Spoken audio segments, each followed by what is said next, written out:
Welcome to another video.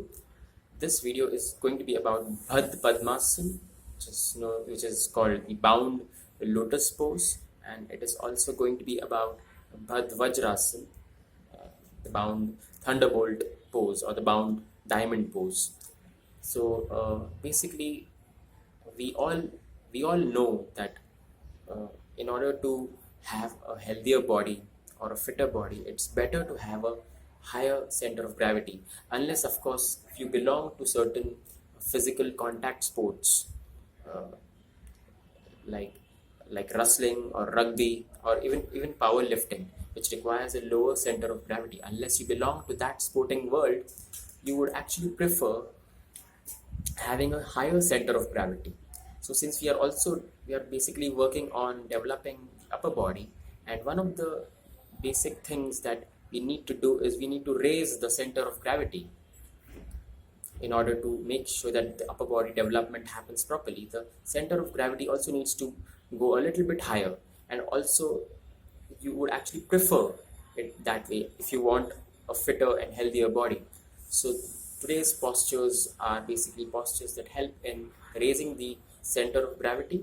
So the first posture that we are doing is padmasan, which is the Bound Lotus pose, and the other one that I'll be showing you is the vajrasan or the Bound Thunderbolt pose.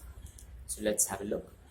Before we attempt the Bound Lotus pose, it's important that you master the Lotus pose. And also, apart from mastering the Lotus pose, you should also try and master the previous posture which I taught, which is class number 14, gomukhasan. Both the video describing the Lotus pose as well as the video describing gomukhasan is in the description below. And the Bound Lotus is pretty straightforward. After you master the padmasan or the Lotus pose, you simply direct the right hand behind, you grab the right big toe, direct the left hand behind over the right hand, and then grab the left big toe.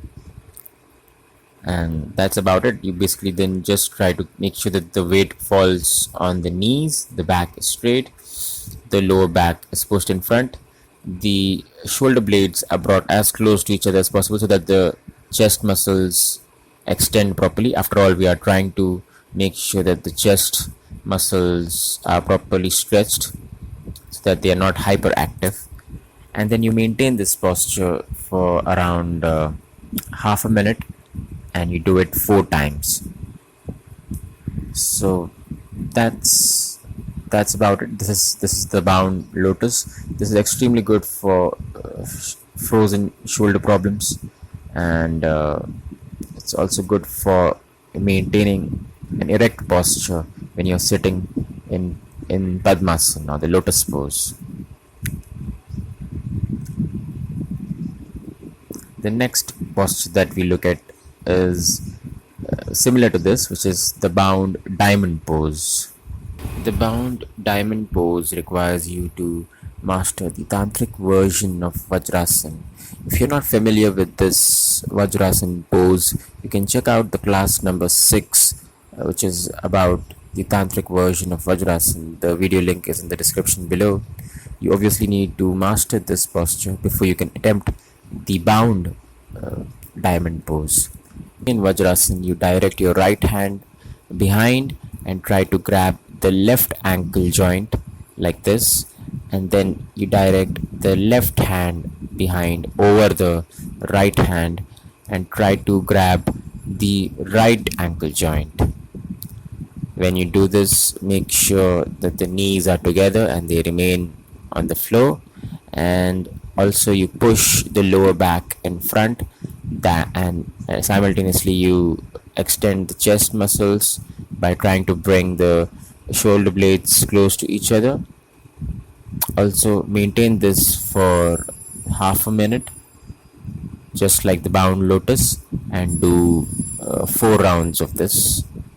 This is the posture that particularly helps in problems related to the lower back, problems of the kidney and the intestine, and also it is very beneficial for frozen shoulders. And like I said, this is one particular posture which helps in raising your center of gravity. So that's it for now, and thanks for watching.